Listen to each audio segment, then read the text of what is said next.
CM Dhami के YouTube channel को मिला सिल्वर बटन। सीएम ने कहा प्रचार प्रसार का सबसे बड़ा माध्यम है सोशल मीडिया।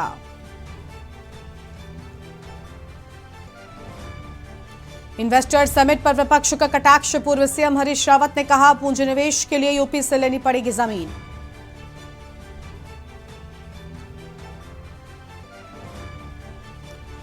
मंत्री ने की स्मार्ट सिटी के कामों की समीक्षा। दिसंबर तक काम पूरा करने के निर्देश। अधिकारी गुणवत्ता का भी रखे ख्याल।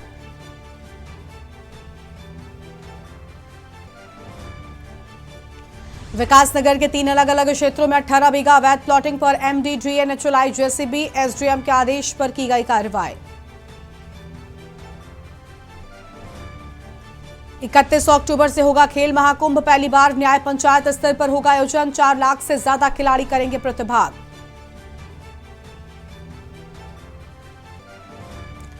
बारिश और बर्फबारी से थमने लगी केदारनाथ यात्रा की रफ्तार। दर्शनार्थियों की संख्या होने लगी कम। 7,905 शिव भक्तों ने बाबा केदार के किए दर्शन।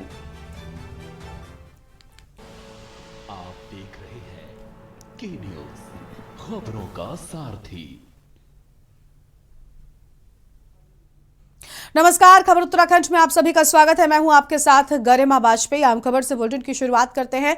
देहरादून से आम खबर आपको हम बता दें, जहां पर ऋषिकेश के पास चंद्रभागा पुल के पास फायरिंग हो गई और फायरिंग का वीडियो सोशल मीडिया पर वायरल हुआ है। फायरिंग का वीडियो सोशल मीडिया पर वायरल हुआ। वीडियो का एसएसपी अजय सिंह ने संज्ञान लिया है। आम खबर आपको बता दें, एसएसपी ने संबंधित पुलिस अधिकारियों को अल्टीमेटम दिया है। कल दोपहर 12 बजे तक दोषियों के गिरफ्तारी का अल्टीमेटम। थाना प्रभारी ऋषिकेश और संबंधित चौकी प्रभारी खुद लाइन हाजिर होंगे। बड़ी जानकारी आपको हम बता रहे हैं, लाइन हाजिर किए जाने की बात सामने आई है। एसएसपी ने संबंधित पुलिस अधिकारियों को अल्टीमेटम दिया है। तो यह आम खबर आपको हम बता दें, जहां पर दोपहर 12 बजे तक दोषियों की गिरफ्तारी का अल्टीमेटम दिए जाने की बात सामने आ रही है। आम खबर आपको हम बता दें। तो फिलहाल इस वक्त की बड़ी खबर आपको हम बता रहे हैं, देहरादून से है। ऋषिकेश के पास चंद्रभागा पुल के पास में फायरिंग हुई है और फायरिंग का वीडियो सोशल मीडिया पर वायरल हो रहा है। तो फायरिंग का वीडियो सोशल मीडिया पर वायरल हो रहा है। यह आम खबर आपको हम बता दें। वीडियो का एसएसपी अजय सिंह ने संज्ञान लिया है। तो पूरे मामले में वीडियो का एसएसपी अजय सिंह ने संज्ञान लिया। फिलहाल यह अहम खबर आपको हम बता दें, जहां पर एसएसपी ने संबंधित पुलिस अधिकारियों को अल्टीमेटम भी दे दिया है और वीडियो का एसएसपी अजय सिंह ने संज्ञान लिया। अहम जानकारी आपको हम बता दें। और एसएसपी ने संबंधित पुलिस अधिकारियों को अल्टीमेटम दिया है। तो पुलिस अधिकारियों को एसएसपी की ओर से अल्टीमेटम दिए जाने की बात सामने आई है। फिलहाल ये आम खबर आपको हम बता रहे हैं, कल दोपहर 12 बजे तक दोषियों पर कार्रवाई की बात सामने आई और थाना प्रभारी ऋषिकेश ने इस पूरे मामले को लेकर लिया संज्ञान। देहरादून से खबर। तो देहरादून से आम खबर आपको हम बता दें, जहां फायरिंग का वीडियो सोशल मीडिया पर लगातार वायरल हो रहा है। तो फायरिंग का वीडियो सोशल मीडिया पर लगातार हो रहा वायरल। वीडियो का एसएसपी अजय सिंह ने संज्ञान लिया है। फिलहाल इस वक्त की बड़ी जानकारी आपको हम बता रहे हैं। तो यह अहम जानकारी आपको हम बता दें, जहां पर पूरे मामले पर संज्ञान लिया गया है।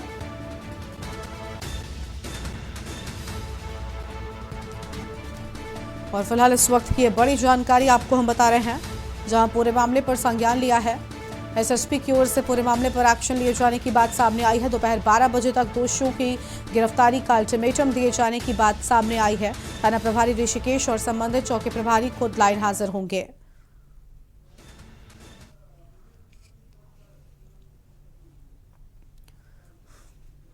और अब सीधा आपको देहरादून लेकर चलते हैं, जहां पर पुलिस स्मृति दिवस के मौके पर सीएम पुष्कर सिंह धामी क्या कुछ कहना है, सुनाते हैं।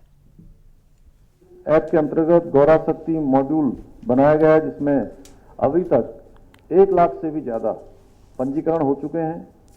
वैवाहिक मामलों में काउंसलिंग हेतु प्रत्येक जनपद में महिला काउंसलिंग सेल खोले गए हैं, जिसके लिए मैं उत्तराखंड पुलिस को बधाई देना चाहता हूं।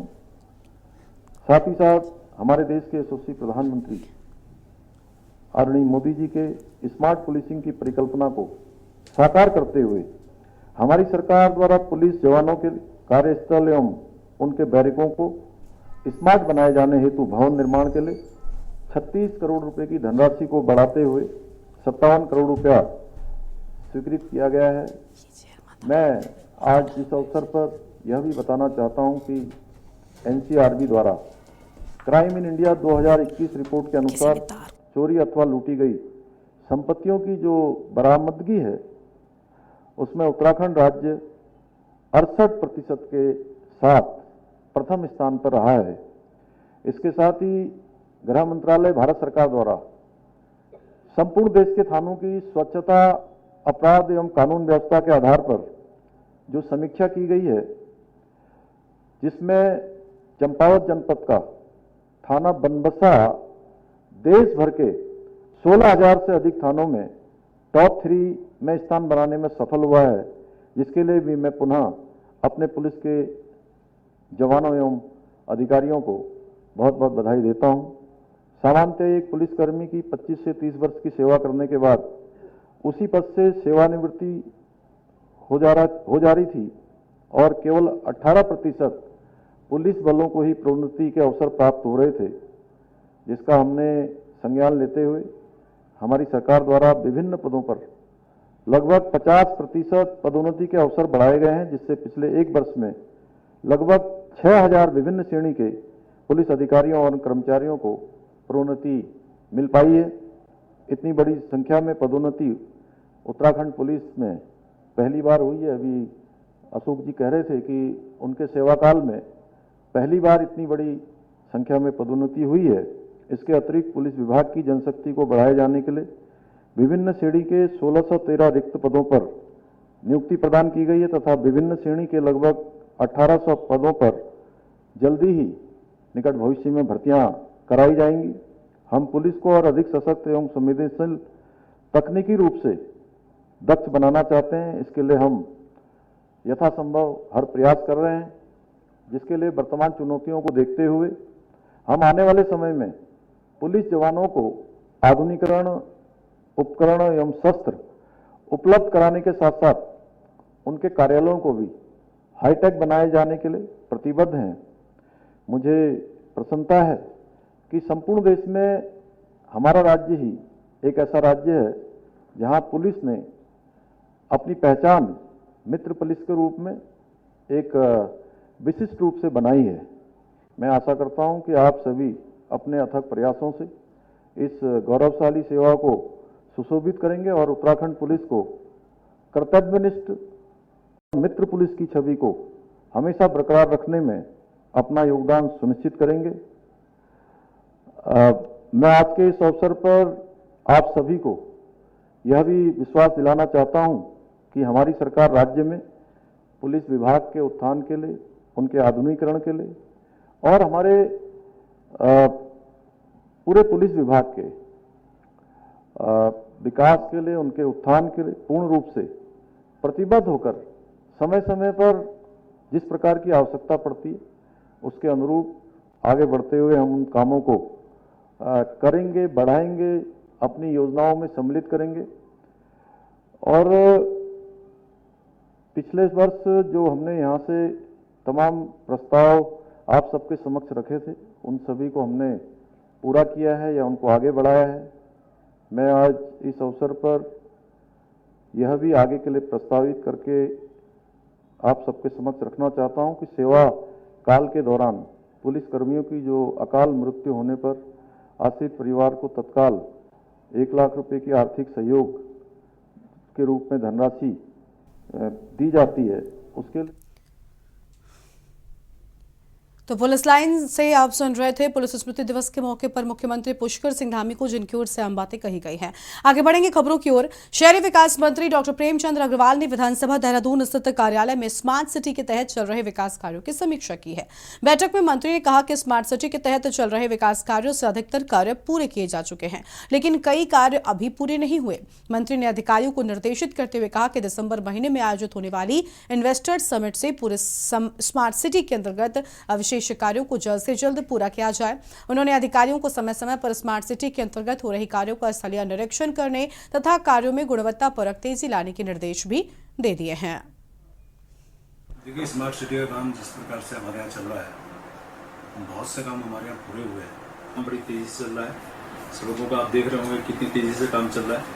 और मैंने ये भी कहा है कि जब दिन में काम करना पड़े या रात को काम करना पड़े, अधिकारी भी वहाँ पे मौजूद है, क्वालिटी भी इसमें मेंटेन हो और जल्दी से जल्दी हम काम पूरा करें ताकि जनता में एक अविश्वास बनाए हमारे प्रति, उसको विश्वास में हो।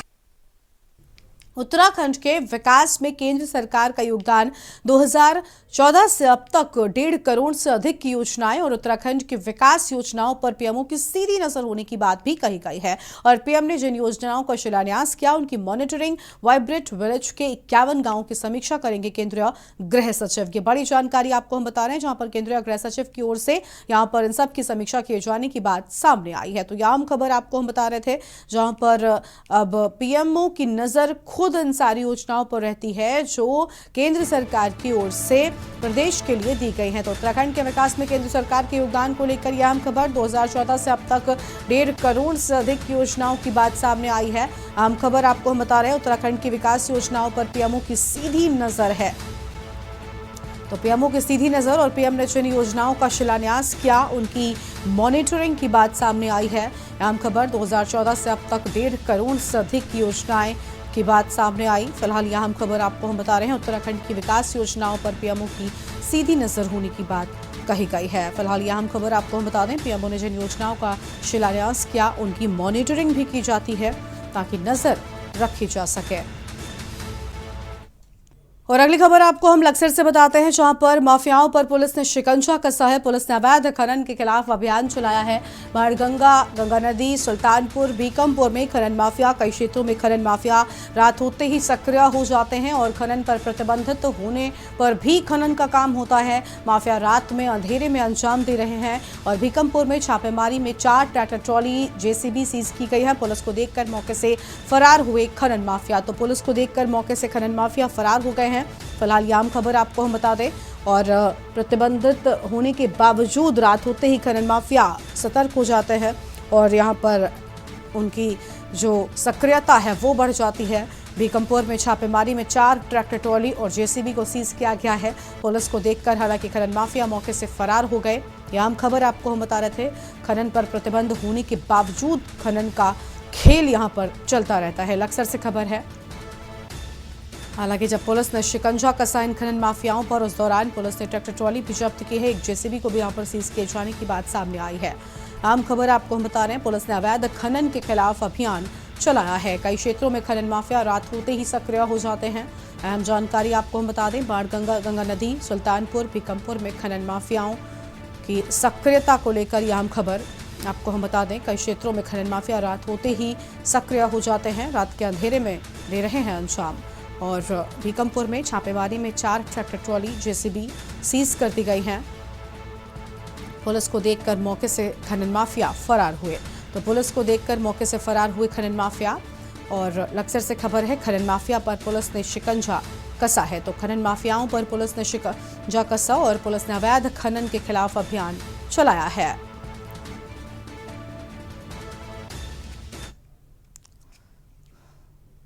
और अगली खबर देहरादून से आपको हम बताते हैं, जहां जिलाधिकारी देहरादून डॉक्टर सोनिका ने ऋषिपर्णा सभागार कलेक्ट्रेट देहरादून में राजस्व वसूली के संबंध में अधिकारियों की बैठक ली है। बैठक में सभी उप जिलाधिकारियों को राजस्व वसूली बढ़ाने और वादों को तेजी से निस्तारण करने के निर्देश भी दे दिए हैं। जिलाधिकारी ने समस्त उप जिलाधिकारियों को राजस्व वादों के निस्तारण और राजस्व वसूली की अपने स्तर पर समीक्षा करने के निर्देश जारी किए। जिलाधिकारी ने राजस्व वसूली और वादों के निस्तारण में तेजी लाने के निर्देश दिए। उन्होंने समस्त उप जिलाधिकारियों और तहसीलदारों को अभियान चलाकर वादों का निस्तारण करने के निर्देश दे दिए हैं। साथ ही अविवादित विरासतन और क्रय विक्रय के वादों को तेजी से निस्तारण करने के निर्देश दिए। और राजस्व वसूली 57% से अधिक रही, जिस पर जिलाधिकारी ने इस माह के अंत तक वसूली को 75% से अधिक करने के निर्देश दे दिए हैं।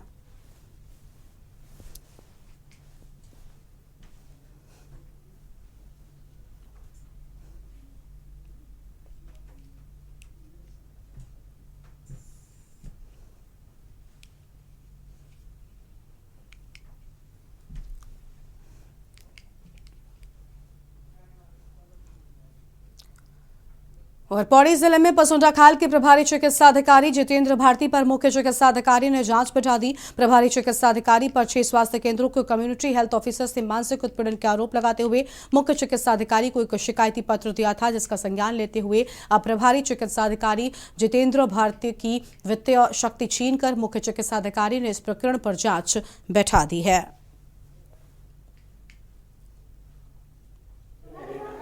और निश्चित रूप से उसको जो है बख्शा तो नहीं जाएगा और जांच में कई बार समय लग जाता है। हालांकि इसमें खाल वाला मैटर जरूर थोड़ा पुराना हो गया, मैंने उसमें भी जांच कमेटी तुरंत ही गठित कर दी थी, लेकिन उस समय डेंगू का काफ़ी व्यापकता थी, तो डीएम साहब ने उन्हीं में से मेरे जो अधिकारी थे उनको एक को तो उन्होंने स्टेशन कर दिया सीधे कोटद्वार काफ़ी समय के लिए, उस चक्कर में विलम्ब हो गया। वो जांच पूर्ण हो गई है, 1-2 दिन में मेरे पास जांच कमेटी की रिपोर्ट आएगी। जो भी दोषी होगा बख्शा तो नहीं जाएगा।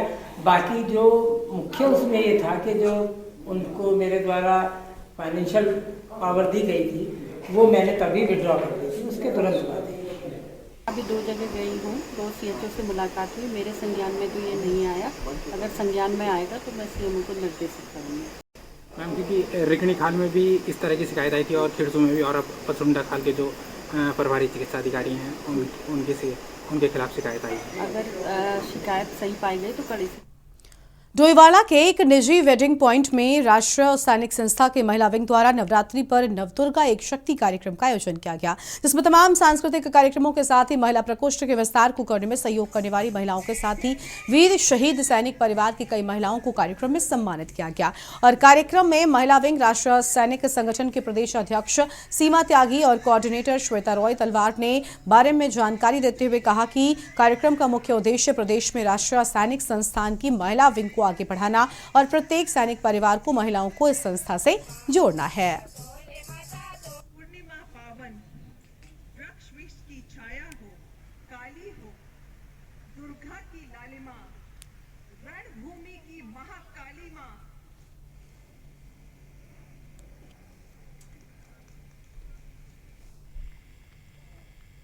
ये राष्ट्रीय सैनिक संस्था का एक प्रोग्राम हमने इसलिए रखा है क्योंकि अभी तक राष्ट्रीय सैनिक संस्था की महिला प्रकोष्ठ का विस्तार नहीं हुआ था। ये मुख्यतः महिला प्रकोष्ठ के विस्तार के लिए हमने कार्यक्रम रखा है, जिसमें कुछ ऐसी महिलाओं को हमने आमंत्रित और सम्मानित किया है जो इस विस्तार को करने में हमारा सहयोग करेंगी। कुछ वीर परिवारों से महिलाएं हैं जिनके परिवारों से कोई ना कोई पुरुष, कोई ना कोई व्यक्ति शहीद हो चुका है। हमारा हमेशा से ये प्रयास रहा है कि उनको किसी न किसी प्रकार से सम्मानित किया जाए। राष्ट्रीय सैनिक संस्था की महिला विंग द्वारा आज हम नवरात्रि का पर्व, जिसमें हम दुर्गा देवी दुर्गा के 9 रूपों को पूजते हैं, और ये बहुत ही सिग्निफिकेंट है क्योंकि हम लोगों के लिए, हम कहीं तो एक तरफ बच्चियों की जिन्हें हम जन्म भी नहीं देने देते, उनकी हत्या करते हैं, और उधर हम नवरात्रि का पर्व पूजते हैं। ये एक सवाल मेरे जहन में आ रहा है। ये पर्व हम बड़े जोर शोर से मना रहे हैं। देहरादून स्थित सर्वे ऑडिटोरियम में द्वितीय प्रतिभा अलंकरण समारोह का आयोजन किया गया, जिसमें राज्यपाल सेवानिवृत्ति लेफ्टिनेंट जनरल गुरमीत सिंह, तकनीकी शिक्षा मंत्री प्रसुबोध उनियाल और विधायक खजान दास ने प्रतिभाग किया है। कार्यक्रम में शिक्षा में मेधावियों को सम्मानित किया गया। इसके साथ ही मेधावियों को स्वर्ण पदक और 5100 रुपए धनराशि के चेक भी बांटे गए हैं। कार्यक्रम में लेफ्टिनेंट जनरल गुरमीत सिंह, सेवानिवृत्ति राज्यपाल ने मेधावियों के उज्जवल भविष्य की कामना की है और कहा कि आज इस कार्यक्रम के माध्यम से टेक्नोलॉजी, पॉलिटिक्स, टेक्निकल एजुकेशन को बड़ा सम्मान दिया है।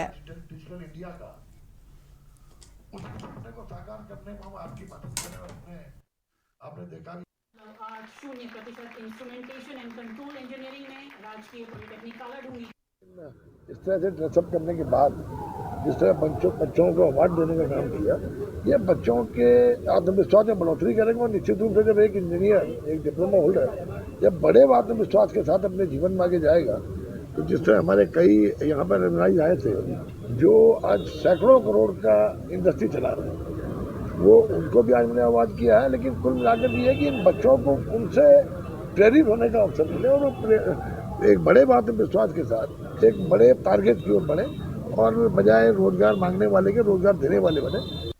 प्रतिभा अलंकरण समारोह हुआ और अत्यंत खुशी हुई, क्योंकि जिस परिवार के अंदर में अपनी उत्कृष्टता, सफलता और एक्सीलेंस को सेलिब्रेट किया जाता है, वो परिवार सदा ही सुखी रहता है और बहुत ही अच्छे रिजल्ट लाता है। आज का जो इवेंट था, सच कहूँ तो प्रतिभा की पूजा की है, लेकिन उससे भी ज़्यादा आज हमने टेक्नोलॉजी को, पॉलिटेक्निक्स को और हमारे टेक्निकल एजुकेशन को एक बहुत बड़ी प्रायोरिटी और सम्मान दिया है। इस अवसर पर उनको पुरस्कृत किया गया। मुझे आशा है कि ये जो जज्बा आज उनके अंदर दिखा, ये जो उनके अंदर प्रतिभा है, उसको आगे बढ़ाएंगे। और जैसे माननीय गवर्नर महोदय ने कहा, ये जो गोल्ड मेडल है, एक मेडल नहीं, आप एक अलग ग्रुप के हैं, एक अलग जज्बा है। आप इंटेलेक्चुअल इतने आप टॉप ग्रुप से बिलोंग करते हैं, आगे बढ़ेंगे। 0% इंस्ट्रूमेंटेशन एंड कंट्रोल इंजीनियरिंग में राजकीय पॉलिटेक्निक कालाढूंगी की छात्रा प्रथम स्थान प्राप्त किया है।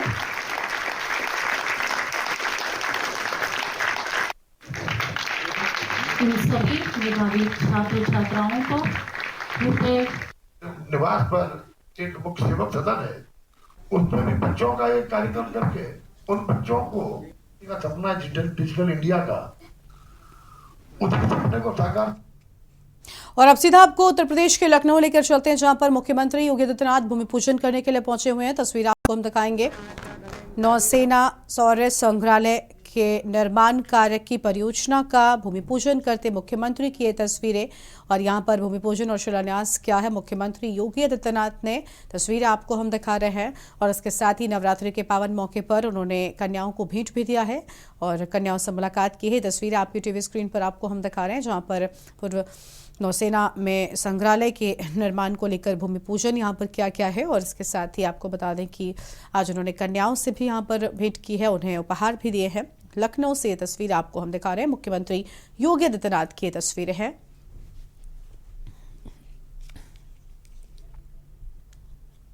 तो लखनऊ से मुख्यमंत्री की ये तस्वीर आपकी टीवी स्क्रीन पर आप देख सकते हैं। मुख्यमंत्री योगी आदित्यनाथ ने यहाँ पर संग्रहालय के लिए भूमि पूजन किया है और शिलान्यास करते नजर आए हैं मुख्यमंत्री योगी आदित्यनाथ। लखनऊ से तस्वीरें, और नवरात्रि का मौका है, इस मौके पर उन्होंने कन्याओं से भी मुलाकात की है, उनसे भेंट की, उन्हें उपहार भी दिए हैं।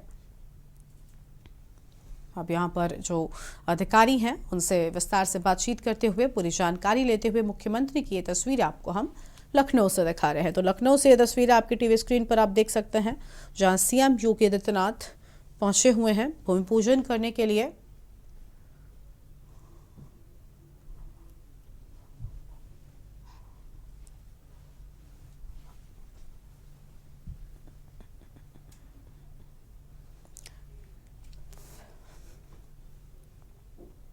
और उत्तराखंड की खबरों में फिलहाल इतना ही। तमाम खबरों के लिए आप देखते रहिए के न्यूज़ इंडिया। नमस्कार। आप देख रहे हैं के न्यूज़, खबरों का सारथी।